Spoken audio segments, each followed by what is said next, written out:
Okay, good afternoon, students. So today's discussion is variation in acceleration due to gravity, that is G. Okay. तो कल हम लोगों ने जो पढ़ा था that is Kepler's laws, है ना. उसके बाद हम लोगों को ये चीज़ तो इतनी आइडिया हो ही गया है that what is the concept of ellipse, why the aerial velocity is constant and how we can determine the time period of a planet. और उसमें कई बार एक टर्म आया that is acceleration due to gravity, है ना, small जी. So small जी की जो value है उसको निकालने के कई मेथड्स हैं हमारे पास. ठीक है, हम सिंपल पेंडुलम की हेल्प से भी किसी भी जगह पर उस प्लेनेट की एक्सेलरेशन ड्यू टू ग्रेविटी निकाल सकते हैं. Simple pendulum is the best instrument. या कोई भी ऐसी मैकेनिकल पेंडुलम जिसमें एक्सेलरेशन ड्यू टू ग्रेविटी का यूज़ होता है, उससे आप एक्सेलरेशन ड्यू टू ग्रेविटी यानी स्मॉल जी की वैल्यू कैलकुलेट कर सकते हो. लेकिन जी की वैल्यू में चेंज भी होता है प्लेस टू प्लेस. एक ही प्लैनेट पर हर जगह सेम नहीं रहती, इट चेंजेस. ओके, इवन जैसे हमें पता है कि सी लेवल से पीलीभीत की जो हाइट है, इस शहर की जो हाइट है वो कुछ और होगी. आप नैनीताल चले जाइए तो सी लेवल से हाइट कुछ और है, या आप तिरुवनंतपुरम चले जाएं तो वो तो सी लेवल के पास में ही है. सो जो सी लेवल से जो हाइट नापी जाती है उसके अकॉर्डिंग हर प्लेस की हाइट अलग अलग होगी, जिस वजह से उस जगह पर, उस पर्टिकुलर स्थान पर स्मॉल जी की वैल्यूज में भी लगातार चेंज आता है. तो वो चेंज कैसे आता है, इन सबको पहले कैलकुलेट हमें करना है. आज यही हमारा टॉपिक भी है. So let us calculate the acceleration due to gravity at the surface of the earth. First, at the surface of the earth. So suppose this is our earth, okay, और इसकी रेडियस हमने मान ली RE. ठीक है, capital RE, it is the center of the earth. Mass is suppose capital M, and there is a very famous relation between mass, density and volume. Anyone know that? Density equals to mass per unit volume. ठीक है, okay. So that is density equals to mass per unit volume, और we can say mass equals to density into volume. So mass density is rho and volume, what is the volume of earth? If earth is taken as the spherical then 4π3 πr cube. Okay, है ना. And what is the relation between small g and capital G?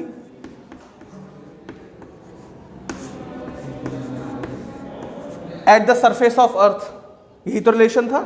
So we can use this particular value of mass over here and we can get the value of small g, that is small g equals to ji times rho times 4/3 πre cube upon RE square. Okay, so full whole RE square function can be cancelled from the numerator. So बचेगा क्या हमारे पास? That is G equals to 4/3 G pi rho RE. कुछ यही बचेगा. So if you observe here, the 4/3 is a constant, G is acceleration due to gravity.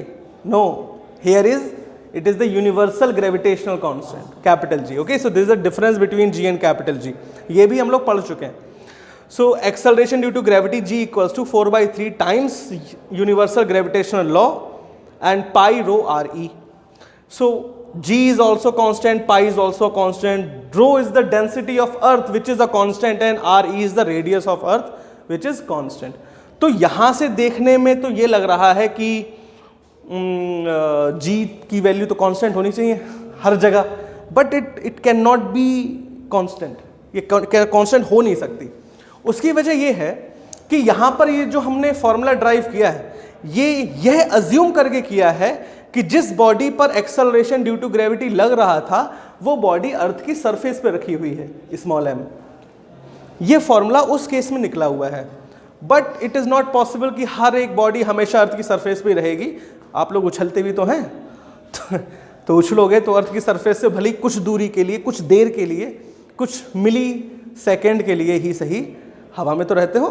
कई लोग bungee jumping भी करते हैं, कई लोग एयर डाइविंग भी करते हैं, है ना, पैराशूट लेके एरोप्लेन से कूदना, दैट इज़ वो भी एक बहुत अच्छा एडवेंचर स्पोर्ट है। ये सब चीज़ें हम लोग करते हैं। तो एक्सेलरेशन ड्यू टू ग्रेविटी में जो चेंज होगा वो किस तरह कैलकुलेट किया जा सकता है, हाइट में और डेप्थ में, दोनों ही हमारा आज का पॉइंट ऑफ डिस्कशन होगा। सो फर्स्ट तो ये चीज़ यहाँ तक सबको क्लियर है, किसी को यहाँ तक प्रॉब्लम तो नहीं है? थोड़ा तेज बोलो। ठीक है, प्रॉब्लम नहीं है। चलिए तो आगे बढ़ते हैं। नाउ तो इस फॉर्मूले को कहीं ध्यान रखना, कहीं नोट कर लो या फिर साइड में कहीं लिख लेते हैं, क्योंकि ये आगे काम आने वाला है। क्या आया था बताओ? That is G equals to 4/3 pi G rho RE। ठीक है, इसे इक्वेशन कुछ स्टार दे देते हैं, है ना, बड़ी काम की है ये इक्वेशन। चलिए, so suppose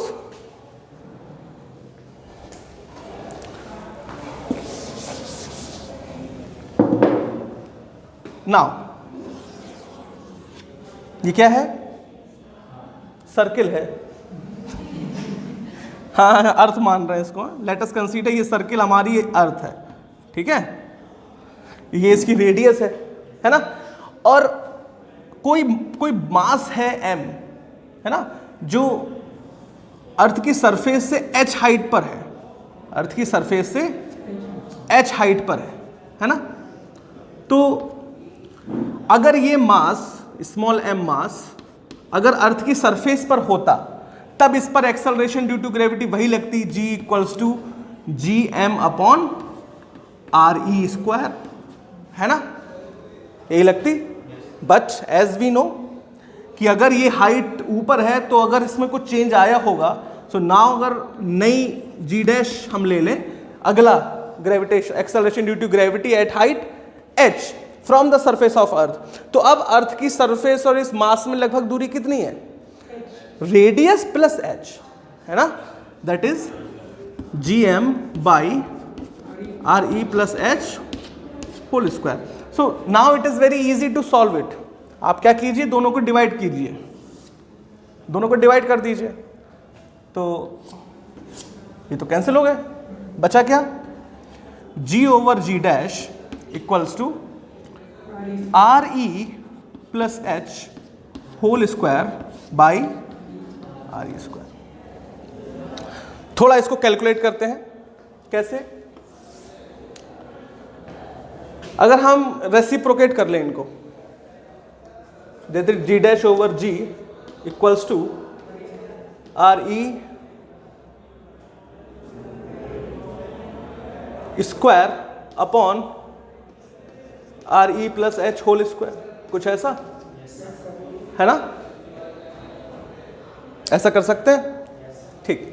now G dash equals to G I, so now taking the RE square common we get G dash by G equals to, तो RE स्क्वायर आप कॉमन ले लीजिए, तो जब कॉमन ले लेंगे तो कॉमन होके वो तो हो जाए कैंसिल, या लिख लीजिए वो स्टेप भी लिख लीजिए।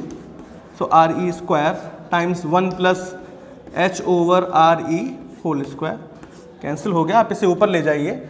सो G dash equals to G times 1 plus h over RE power -2, कुछ ये इस तरह की वैल्यू आपको मिल जाएगी। अब यहां पर दो चीजें हैं, आप समझिए, आप अर्थ की सरफेस से कितना ऊपर जा सकते हो,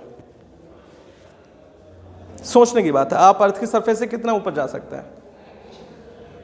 यहां पे हमने h हाइट ली है, तो h की वैल्यू कितनी हो सकती है? 1 किलोमीटर, 2 किलोमीटर। वैसे माउंट एवरेस्ट लगभग 8000 मीटर ऊंचाई पे है, 8000 मीटर, तो लगभग 8 किलोमीटर हुआ, है ना, 8 किलोमीटर हुआ। अर्थ की रेडियस 6400 किलोमीटर है, कितनी है? 6400 किलोमीटर, अप्रॉक्स 6400 किलोमीटर है, 6400, 6400, तो कितना गुना हुई है एवरेस्ट की हाइट से? 800 टाइम्स, 8 में 800 से मल्टीप्लाई करेंगे तभी तो 6400 होगा ना, है ना, 6400, 800 गुना। सो बेसिकली कहने का पॉइंट यहां पर यह है कि जो ये हाइट है ना, ये अर्थ की रेडियस की कंपैरिजन में काफी नेग्लिजिबली स्मॉल है, बहुत ज्यादा वैल्यू नहीं होगी इसकी, है ना। तो अब अगर ये वैल्यू बहुत कम है, ये वैल्यू बहुत ज्यादा है, तो इस रेशनल नंबर की वैल्यू 1 से काफी छोटी होगी। भाई अगर 3/2 है तो ग्रेटर देन 1 वैल्यू है, लेकिन अगर 2/3 है तो 1 से छोटी होगी।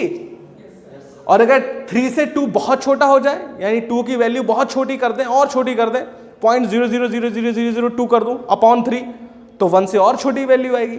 तो ऐसी कंडीशन में जब हमारे पास कुछ फंक्शन इस तरह होता है, that is a plus x to power n, a plus x to power n, where x upon a is very very very less than 1। भाई यहां से आप a को कॉमन ले लोगे तो यही तो आ जाएगा, x अपॉन a ही तो आ जाएगा। तो अगर ऐसी कुछ होती है हमारे पास सिचुएशन, तो हम इस टाइप के ब्रैकेट्स को ओपन करने के लिए बाइनोमियल थ्योरम का यूज करते हैं। Binomial theorem is a very wonderful theorem in mathematics. तो जो मैथमेटिक्स के स्टूडेंट हैं वो उसको मैथ में पढ़ेंगे ही। ओके, सो बाइनोमियल थ्योरम को एक्सपेंड करने के लिए बेसिकली फॉर्मूला है, that is 1 plus n x plus n n minus 1 x square upon factorial 2 plus n n minus 1 n minus 2 x cube upon factorial 3 and so on. तो इसमें जाहिर है कि आगे जैसे जैसे आप बढ़ते जाओगे x के हायर ऑर्डर टर्म्स आते जाएंगे, एक्स स्क्वायर, एक्स क्यूब, है ना। और हमारा x क्या है, h, तो एच स्क्वायर, एच क्यूब, वो तो और भी छोटे टर्म्स होंगे, तो उन छोटे टर्म्स को हम नेग्लेक्ट कर देते हैं। तो जो बाइनोमियल थ्योरम के यूज से हमको जो नेट रिलेशन मिलता है वो होता है g dash equals to g times power -2 पहले आ जाती है, जैसे -2h upon R E, this one. अब यहां पर थोड़ा समझने की कोशिश कीजिए, हमारी क्या वैल्यू निकल के आई है, g dash equals to g times 1 minus 2h upon R E. अब 2h करने से क्या ये वैल्यू बहुत बड़ी हो गई है ना, छोटी ही है, और ये चीज 1 से माइनस हो रही है और वो मल्टीप्लाई हो रही है g से।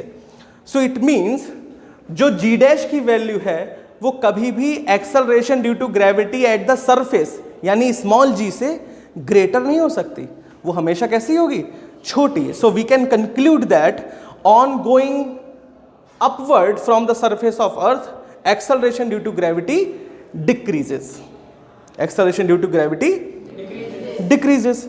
सो this is the part of the variation of g जब हम अर्थ की सरफेस से ऊपर जाते हैं, अर्थ की सरफेस से ऊपर जाते हैं। अब अगर यहीं हम हो अर्थ की सरफेस से नीचे जाते हैं, नीचे जाएं, तब एक्सेलरेशन ड्यू टू ग्रेविटी में क्या चेंज होगा उसको अब देखते हैं। तो आप यहां तक चाहे तो नोट डाउन कर लीजिए या फिर आप देख लीजिए, एक बार नोट कर लीजिए इसको। After the variation in g upward, now we are going to solve the variation in g when we are going to downward, or we can say in the inside the earth. okay, अब बड़ा simple, अगर आपको वो star equation समझ में आ रही है तो वो भी समझ में आ जाएगा, ठीक है, वो इसीलिए मैंने पहले बता दिया था। भाई क्या है ये, क्या है, सर्किल है, ये सर्किल है जिसको हम अर्थ ट्रीट कर रहे हैं, ठीक है। हाँ, तो अब मान लो कोई व्यक्ति d डिस्टेंस अर्थ में उसने खुदाई करी और इस तरह d डिस्टेंस पे पहुंच गया, है ना। कोई पार्टिकल यहां था, अब कहां पहुंच गया, यहां पहुंच गया, है ना। तो जाहिर है कि उसकी रेडियस जो पहले आर ई थी, अब ये रेडियस कितनी रह गई है, आर ई माइनस डी, है ना। तो पूरे अर्थ का मास कैपिटल M रहा होगा, जो कि हमने माना ही था, है ना। लेकिन अगर हम इस बीच वाले हिस्से की बात करें, इस बीच वाले ब्लॉक की बात करें, तो वो मास बाकी मास से तो कम ही होगा, है ना। और gravitation is the property of बिल्कुल सही, massive bodies, gravitation is the property of massive bodies. तो बेसिक और है क्या, और मैसिव बॉडीज है और कैसा फोर्स है, सेंट्रल। अब सोच के देखो, आप अर्थ के सेंटर के करीब आ गए, आपकी बॉडी का मास यहां है, तो इस सेंटर से इस सेंटर तक ही डिस्टेंस कैलकुलेट होगी, ग्रेविटेशनल फोर्स लगेगा। बेसिकली देखा जाए तो आपने अर्थ का कुछ मास एक्सक्लूड कर दिया है, पीछे छोड़ दिया है। बात समझ में आ रही है? तो अगर सरफेस पर g की वैल्यू 4/3 पाई जी रो आर ई होती, तो अब डेंसिटी जो यहां है वो यहां है, डेंसिटी थोड़ा ना बदल रही है अर्थ की, है ना। तो अगर नीचे जी डैश हो गई है, नीचे आने पर जी डैश हो गई है, तो value 4/3 pi ji row are E minus D हो जानी चाहिए। यही तो है। तो बस डिवाइड कर दो और देखो क्या आता है ना। तो that g dash by g equals to R E minus D by R E common ले लीजिए, तो g dash equals to ji times R E common ले लिया ना आपने, हाँ, अपॉन आर ई, और इधर आके जाएगा 1 माइनस डी ओवर